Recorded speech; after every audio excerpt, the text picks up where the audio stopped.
The Supreme Court to deliver judgment on Friday.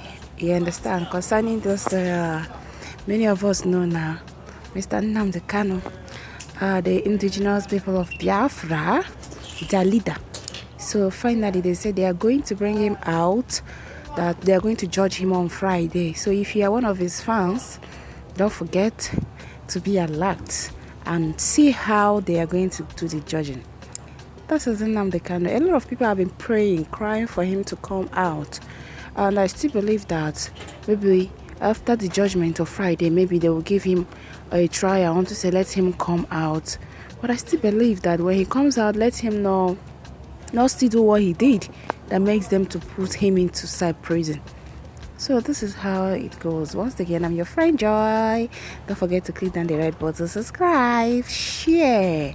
See you on the next video. Bye.